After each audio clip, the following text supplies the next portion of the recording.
ಮತ್ತೊಂದು ಟ್ವಿಸ್ಟ್ ಸಿಗ್ತಾ ಇದೆ. ಸಚಿವ ನಾಗೇಂದ್ರ ರಾಜೀನಾಮೆ ಪ್ರಹಸನಕ್ಕೆ ಈಗೊಂದು ಟ್ವಿಸ್ಟ್ ಸಿಗ್ತಾ ಇದೆ. ನಾನು ಇನ್ನೂ ಕೂಡ ರಾಜೀನಾಮೆ ಕೊಟ್ಟಿಲ್ಲ ಅಂತ ನಾಗೇಂದ್ರ ಹೇಳಿಕೊಂಡಿದ್ದಾರೆ. ನ್ಯೂಸ್ ಫಸ್ಟ್ಗೆ ಸಚಿವ ನಾಗೇಂದ್ರ ಈ ಬಗ್ಗೆ ಸ್ಪಷ್ಟನೆಯನ್ನು ಕೊಡ್ತಿದ್ದಾರೆ. ನಾನು ರಿಸೈನ್ ಮಾಡಿಲ್ಲ ರೀ ಅಂತ ಹೇಳ್ತಿದ್ದಾರೆ. ಇನ್ನೂ ಕೂಡ ಟಿಲ್ ನೌ ನಾನು ರಾಜೀನಾಮೆಯನ್ನು ಕೊಟ್ಟಿಲ್ಲ ಅಂತ ನಾಗೇಂದ್ರ ಅವರು ಹೇಳ್ಕೊಳ್ತಾ ಇದ್ದಾರೆ. ಸಿಎಂ ಅವರನ್ನ ಭೇಟಿಯಾಗಿ ರಾಜೀನಾಮೆ ಪತ್ರವನ್ನು ಕೊಟ್ಟಿದ್ದಾರೆ ಅನ್ನುವಂಥ ಮಾಹಿತಿ ಏನಿತ್ತು ಅದನ್ನು ನಾಗೇಂದ್ರ ಅಲ್ಲಗೆಳೆದಿದ್ದಾರೆ. ಈಗ ಇಲ್ಲ, ನಾನು ಇನ್ನೂ ಕೂಡ ರಾಜೀನಾಮೆ ಕೊಟ್ಟಿಲ್ಲ ಅಂತ ನಾಗೇಂದ್ರ ಹೇಳ್ತಿದ್ದಾರೆ. ವಿಧಾನಸೌಧಕ್ಕೆ ಬಂದು ನಾನು ಎಲ್ಲ ಮಾತನಾಡ್ತೀನಿ ಅಂತ ನ್ಯೂಸ್ ಫಸ್ಟ್ ಜೊತೆಗೆ ಮಾತನಾಡೋ ಸಂದರ್ಭದಲ್ಲಿ ಹೇಳ್ಕೊಂಡಿದ್ದಾರೆ. ವಿಧಾನಸೌಧದಲ್ಲೇ ನಾನು ಎಲ್ಲದಕ್ಕೂ ಕೂಡ ಉತ್ತರ ಕೊಡ್ತೀನಿ ಅಂತ ನಾಗೇಂದ್ರ ಹೇಳ್ಕೊಂಡಿದ್ದಾರೆ.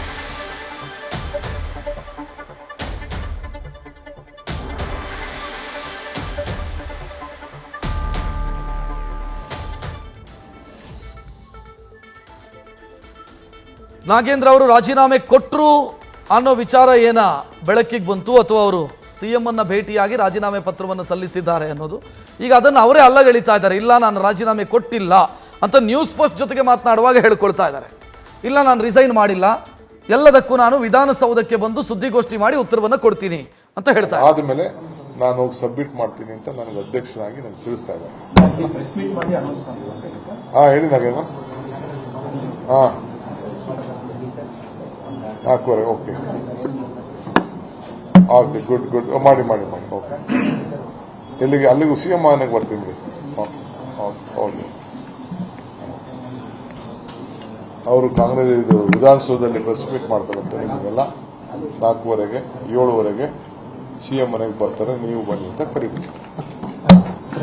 ನೀವು ನನಗೆ ಸುಳ್ಳುದಾರಿ ಇರಬೇಕು.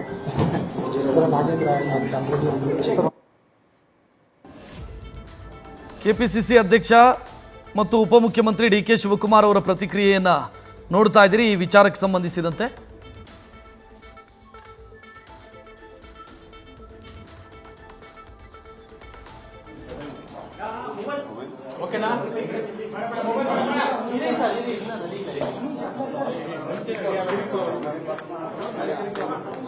ನಮ್ಮ ಆಫೀಸ್ ರೆಕಾರ್ಡ್ ಇರಬೇಕಲ್ಲ, ನೀವು ಏನೇನು ಹಾಕ್ಬಿಡ್ತೀರ?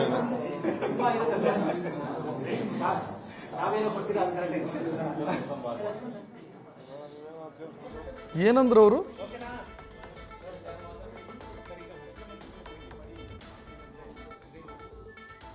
ಅವರು ವಾಲಂಟಿಯರ್ಗೆ ಮಾತಾಡಿದ್ರು.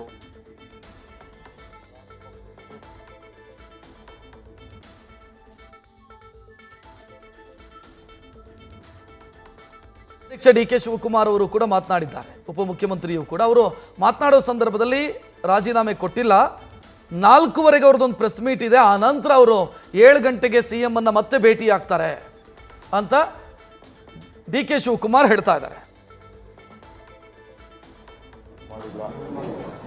ಆಮೇಲೆ ನಾವು ಕೂಡ ಅನೇಕ ರೀತಿಯ ಚರ್ಚೆ ಮಾಡಿದ್ವು. ಯಾವ ಮಂತ್ರಿ ಕೂಡ ಅಷ್ಟು ದೊಡ್ಡ ಮೊತ್ತನ ಈ ರೀತಿ ದುರುಪಯೋಗ ಮಾಡಲಿಕ್ಕೆ ಧೈರ್ಯ ಬರುವುದಿಲ್ಲ, ಅಷ್ಟು ಸುಲಭವಾದ ಕೆಲಸ. ಬಟ್ ಹಿಂದೆ ಕೆಲವು ಘಟನೆಗಳು ಆಗಿದೆ. ಬಿಜೆಪಿ ಗವರ್ಮೆಂಟ್ ಅಲ್ಲಿ ಕೆಲವೆಲ್ಲ ಇಂಥ ಹಣ ವರ್ಗಾವಣೆ ಆಗಿದ್ದು, ಕೆಲವೆಲ್ಲ ದಾಖಲೆಗಳು ಬಂದಿದೆ.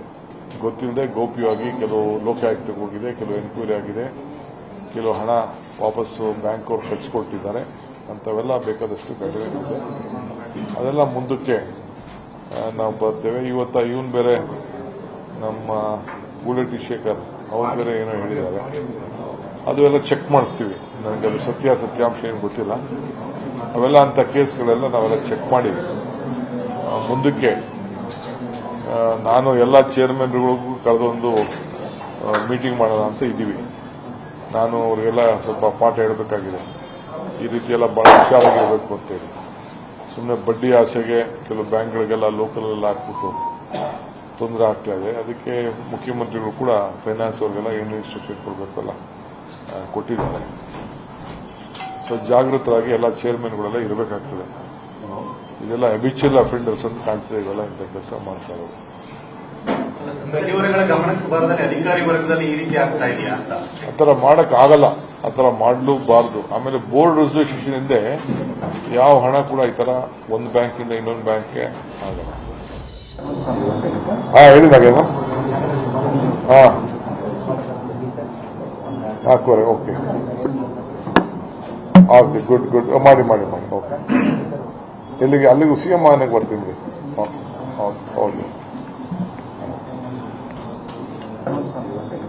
ಹೇಳಿ ನಾಗೇಂದ್ರ. ಹಾಕುವರೆ. Okay okay, good good. ಮಾಡಿ ಓಕೆ. ಎಲ್ಲಿಗೆ? ಅಲ್ಲಿಗೂ CM ಮನೆಗೆ ಬರ್ತೀನಿ ರೀ. ಓಕೆ.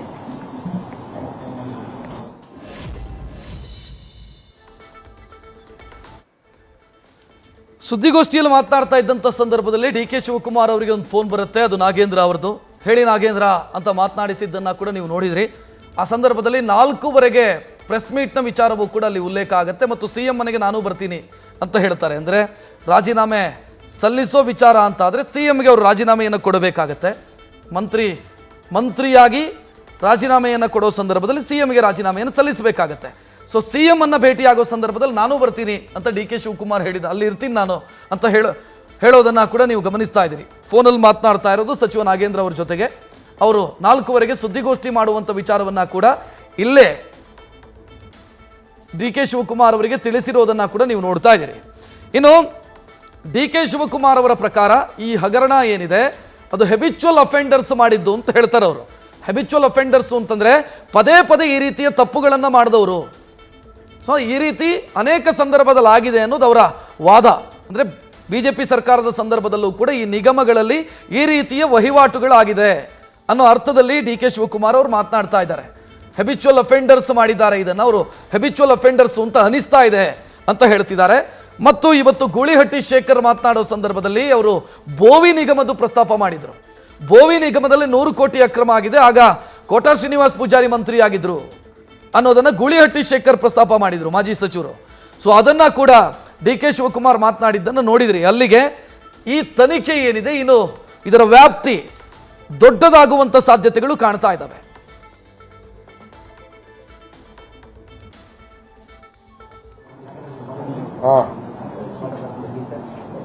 ಹಾಕುವರೆ. ಓಕೆ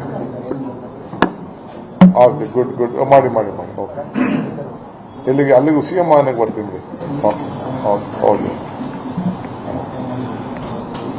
ಅವರು ಕಾಂಗ್ರೆಸ್ ವಿಧಾನಸೌಧದಲ್ಲಿ ಪ್ರೆಸ್ ಮೀಟ್ ಮಾಡ್ತಾರಂತೆ. ನಿಮಗೆಲ್ಲ 4:15 7:15 CM ಮನೆಗೆ ಬರ್ತಾರೆ, ನೀವು ಬನ್ನಿ ಅಂತ ಕರೀತೀವಿ. ನ್ಯೂಸ್ ಫಸ್ಟ್ ನಿರ್ಭೀತಿಯಿಂದ ನಿಮ್ಮ ಪರವಾಗಿ.